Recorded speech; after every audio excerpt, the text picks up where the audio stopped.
Hello दोस्तों, कैसे हो आप सभी। उम्मीद करता हूँ कि अच्छे होंगे। ये आईटी वैलिडेटेड थ्योरी की 5वीं क्लास है।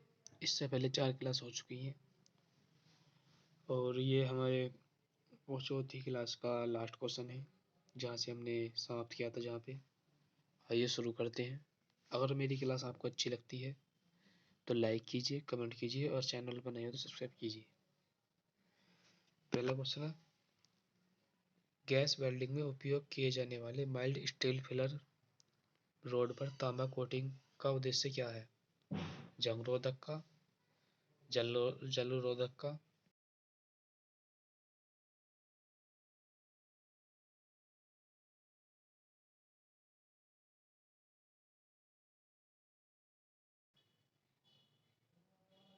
ठीक है। अगले क्वेश्चन पे चलते हैं हम। दोस्तों, मैं आपसे एक बात कहना चाहता हूँ। अपनी लाइफ में या अपने एक दिन में अपना एक दिन में एक टारगेट चुन लो और उस टारगेट को पूरा करने के लिए पूरी जी जान लगा दो। अगर वो टारगेट आपने पूरा कर लिया तो आप एक सफल व्यक्ति हो। चलो शुरू करते हैं। चित्र में दिखाए गए वेल्ड जॉइंट में दोष क्या है? ये वेल्ड जॉइंट है, इसमें दोष बताने हैं हमें। ये ओवरलैप है, पेरोसिटी है, रीफोर्समेंट है, पेनिट्रेशन की कमी है। तो इसमें हमें दोष बताने हैं। देखो ये दोस्त, तो इसमें जो दोष है ये पेनिट्रेशन की कमी है। ये जो नीचे दो दो जो गहरे दो प्लेटों के बीच जो गैप छोटा रहा है, इसमें पूरा पेनिट्रेशन नहीं आया नीचे तक। तो इसका ऑप्शन हो जाएगा ऑप्शन डी। अगले क्वेश्चन पे चलते हैं। वेल्डिंग प्रक्रिया में किस धातु को वेल्ड क्षय दोष के अधीन किया जाता है? पीतल के, तांबे के, नरम इस्पात, स्टेनलेस स्टील।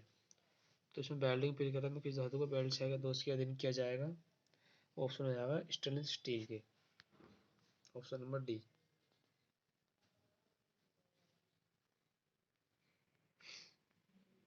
अगले क्वेश्चन पे चलते हैं। कच्चा लोहा, इंधनीय लोहा और तांबे की कांस्य वेल्डिंग के लिए कौन सी फिलर रोड का उपयोग किया जाता है? मैंगनीज कांसा भराव की छड़ी का, copper phosphorus filler road, copper phosphorus मिश्रित धातु फिलर रोड, तांबा जस्ता निकल फिलर रोड। तो इसमें जो फिलर रोड का उपयोग होता है, इसमें होता है तांबा जस्ता निकल फिलर रोड का, ऑप्शन नंबर डी। अगला क्वेश्चन है, EV 5426HJX में AWS कोडिफिकेशन का तीसरा अंक क्या दर्शाता है? करंट का प्रकार, कवर करने का प्रकार, तन्य शक्ति का प्रकार या वेल्डिंग स्थिति। जो इसमें EV 5426HJX में जो AWS कोडिफिकेशन का तीसरा अंक क्या दर्शाता है? तो इसका आंसर हो जाएगा हमारा वेल्डिंग की स्थिति, ऑप्शन नंबर डी। अगले क्वेश्चन पे चलते हैं हम। गैस वेल्डिंग के दौरान आंखों की सुरक्षा के लिए किस सहायक उपकरण का उपयोग किया जाता है? हेलमेट का, हाथ की स्क्रीन का, रंग के चश्मे, गाइडिंग के चश्मे। अगर हम गैस वेल्डिंग के लिए जो आंखों की सुरक्षा के लिए उपयोग करेंगे वो होगा हमारा option number C, colour goggles. अगले क्वेश्चन पे चलते हैं। एसिटिलीन गैस का क्या संयोजन है? Carbon 72.3%, hydrogen 77.7%। Carbon option number B है। कार्बन से 82.3%, हाइड्रोजन 7.7%, कार्बन 90% या हाइड्रोजन 10%। Hydrogen helium. और ऑप्शन नंबर डी है सी, 92.3% और हीलियम इसमें 7.7%। सॉरी दोस्तों, ये जो एच जो है इसमें हीलियम गैस है। मैं धोखे से इसमें बोल दी मैंने कहा हाइड्रोजन, लेकिन इसमें जो ये कार्बन और हीलियम का संयोजन है। तो इसका जो संयोजन होगा नीचे होगा इसका संयोजन, ऑप्शन नंबर डी होगा। कार्बन इसमें 92.3% और हीलियम होगी इसमें 7.7%। अगला क्वेश्चन हमारा, आकृति में दिखाई गई ज्वाला का नाम क्या है? ये आकृति ध्यान से देख लो, ये आकृति कई कई बार एग्जाम में पूछ ली जाती है। इसके ऑप्शन है तटस्थ लो, ऑक्सीकरण की लो, कार्बला की लो, ऑक्सी एसिटिलीन लो। तो इसका ऑप्शन हो जाएगा हमारा ये तटस्थ लो है। अगला क्वेश्चन है, फिलर रोड का कौन सा आकार 8 mm मोटी वेल्डिंग प्लेट जिसमें वी आकार का एज बनाने के लिए उपयोग है? तो फिलर रोड का कौन सा आकार 8 mm मोटी वेल्डिंग प्लेट जिसमें वी आकार का एज बनाने के लिए उपयोग किया जाता है? 8 mm की मोटी प्लेट के लिए वी आकार का एज 3.15 mm का, 4 mm का, 5 mm का, 6.3 mm का। तो इसका ऑप्शन हो जाएगा ऑप्शन नंबर सी, 5 mm का चाहिए 8 mm की मोटी प्लेट का वी आकार का एज बनाने के लिए। अगला क्वेश्चन है, 50 mm पाइप को वेल्डिंग करने के लिए कितने सेकंड चुने जाते हैं? 50 mm की वेल्डिंग के लिए कितने सेकंड चुने जाते हैं? ऑप्शन नंबर है 3 सेकंड, 5 सेकंड, 6 सेकंड या 8 सेकंड या 4 सेकंड। तो इसका ऑप्शन नहीं आएगा ऑप्शन नंबर बी, 4 सेकंड। अगला क्वेश्चन है, what type of the edge preparation is need to for gas welding a pipe with all thickness 6 mm। 6 mm के लिए थिकनेस क्या होगी? ये क्वेश्चन था हमारा, बाल की मोटाई 6 mm के साथ एक पाइप को गैस वेल्डिंग के लिए किस प्रकार की एज की तैयारी की आवश्यकता होती है? ऑप्शन है एकल बी की, सिंगल बेबल की, स्क्वायर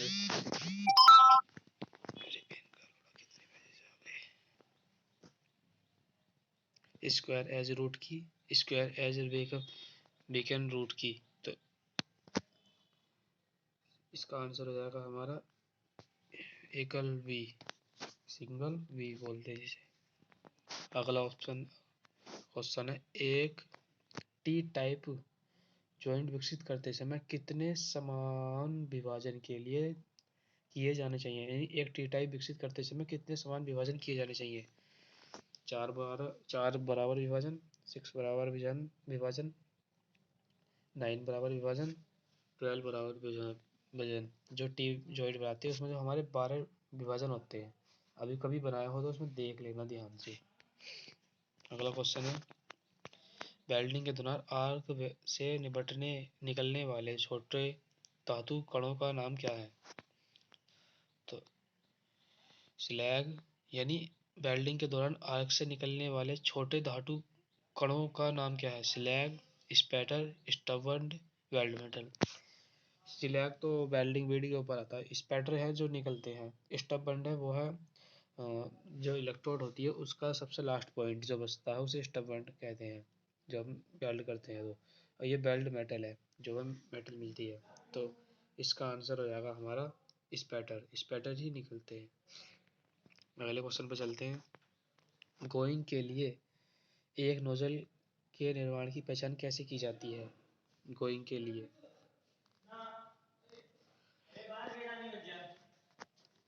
जो एक नोजल की निर्माण की पहचान जो की जाएगी वो की जाएगी, पहले ऑप्शन देख लेते हैं, एकल प्रीहीटिंग होल के साथ, सीधी नोजल द्वारा, क्षेत्रीय प्रीहीटिंग नोजल के साथ, बेंट नोजल द्वारा, पूरी तरह से परिपथ नोक द्वारा नोजल के साथ नोजल, ये आधी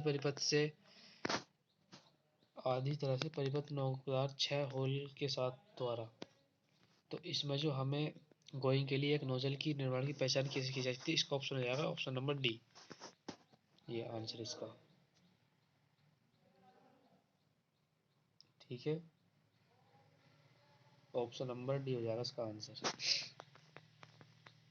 अगले क्वेश्चन पर चलते हैं, AWS इलेक्ट्रोड कोडिंग के अनुसार चौथा अंक क्या दर्शाता है? AWS में जो इलेक्ट्रोड कोडिंग है उसमें चौथा अंक जो दर्शाता है वेल्डिंग करंट, तन्यता ताकत, वेल्डिंग की स्थिति, फ्लेक्स कोटिंग का प्रकार। AWS का चौथा अक्षर जो दर्शाता है हमारा अंक जो दर्शाता है वो फ्लेक्स कोटिंग का आकार दर्शाता है। Option number D.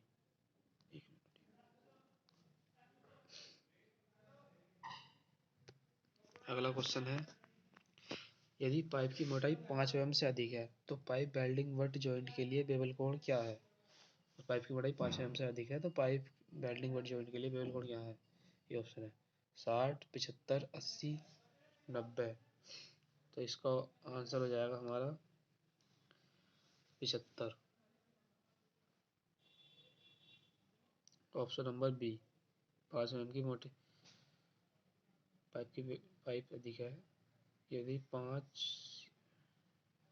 पाइप की मोटाई 5 mm से अधिक है तो पाइप वेल्डिंग बट जॉइंट के लिए बेवल कोण हो जाएगा हमारा 75। अगला क्वेश्चन है, किस प्रकार के स्टेनलेस स्टील वेल्ड करने योग्य है? निकिल प्रकार, फेराइट प्रकार, स्थिर प्रकार या क्रोमियम प्रकार? जो फेराइट प्रकार है वो स्टेनलेस स्टील के लिए योग्य है। अगला क्वेश्चन है, कच्चा लोहा का पूर्व तापमान क्या है? जो पूर्व तापमान है 200 से 300 डिग्री सेल्सियस, 250 से 350 डिग्री सेल्सियस, 300 से 350 डिग्री सेल्सियस, 300 से 450 डिग्री सेल्सियस।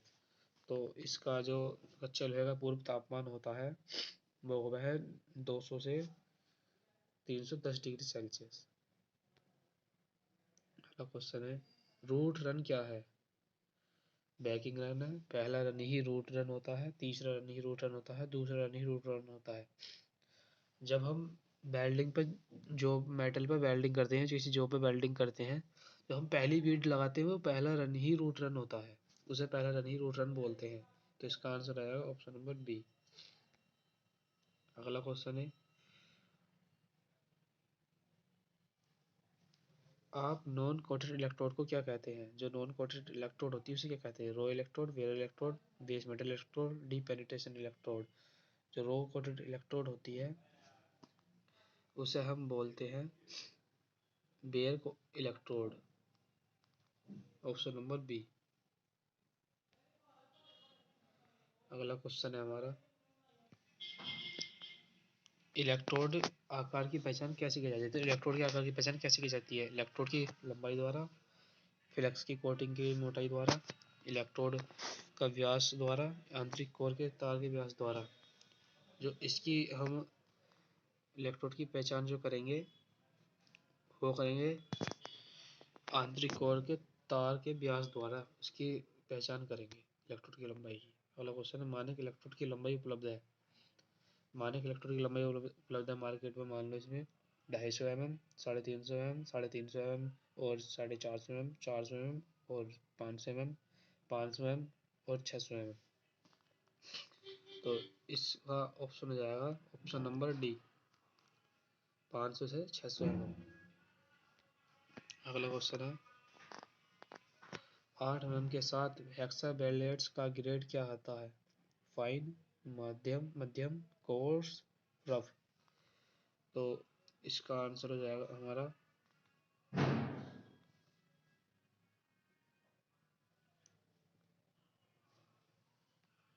तो 8 mm के साथ जो हेक्सावेलेट का ग्रेड होगा वो होगा फाइन। अगला क्वेश्चन है, EV5426H1JX के इलेक्ट्रोड वर्गीकरण में X अक्षर क्या दर्शाता है? ढका हुआ इलेक्ट्रोड, धातु रिकवरी में वृद्धि, हाइड्रोजन नियंत्रित इलेक्ट्रोड, रेडियोग्राफिक गुणवत्ता इलेक्ट्रोड? जो इसमें जो दर्शाता है जो रेडियोग्राफिक इलेक्ट्रोड दर्शाता है, ऑप्शन नंबर डी।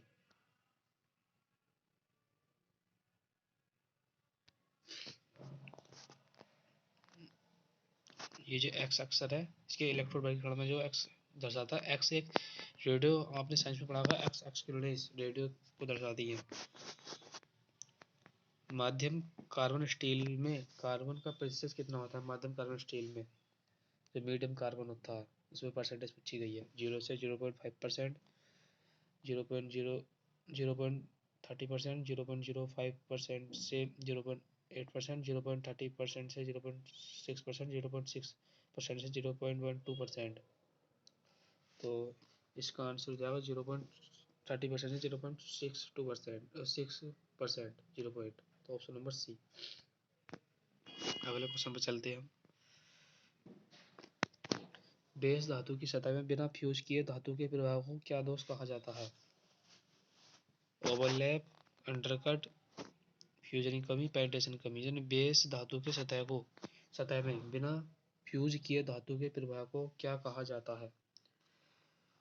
बिना फ्यूज किए धातु को ओवरलैप, अंडरकट, फ्यूजन की कमी, पेनिट्रेशन की कमी। तो इसमें हो जाएगा fusion, lack of fusion, fusion की कमी। अगला क्वेश्चन है, दी गई आकृति में वेल्डिंग दोष किस प्रकार दिखाया गया है? ये वेल्डिंग दोष है इसमें, ये जो है।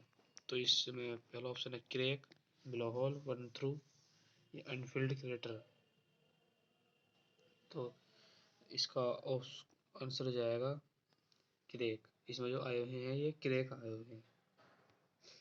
अगला क्वेश्चन है, आर्क वेल्डिंग में कम करंट के कारण कौन सा दोष होता है? पेरोसिटी, अंडरकट, फ्यूजन की कमी, अत्यधिक पेनिट्रेशन।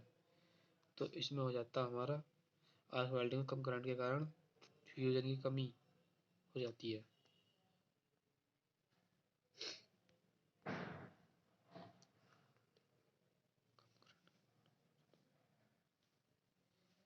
अगला क्वेश्चन है, आर्क वेल्डिंग में बीड में हेयर लाइन का अलग होने का कारण क्या है? जो आर्क वेल्डिंग में हेयर लाइन जो अलग हो जाती है उसका कारण क्या है? तेजी से ठंडा होना, धीमी गति से ठंडा होना, लंबी आर्क की लंबाई, इलेक्ट्रोड का गलत चयन। वो होगा तेजी से ठंडा होना। अगर वो तेजी से जल्दी ठंडा होएगा तो वो अलग ही दिखाई देगी। अगला क्वेश्चन है, स्टील सामग्री का क्या नाम है जो वेल्ड करने योग्य नहीं है? उच्च कार्बन स्टील, मध्यम कार्बन स्टील, ऑर्गेनिक स्टील,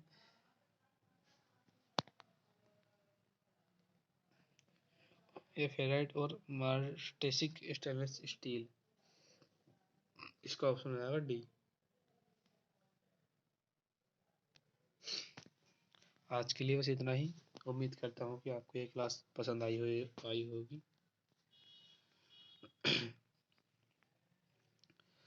अगर मेरी ये वीडियो आपको अच्छी लगी हो तो लाइक कीजिए, कमेंट कीजिए, सब्सक्राइब कीजिए और मेरे चैनल पे बने रहिए।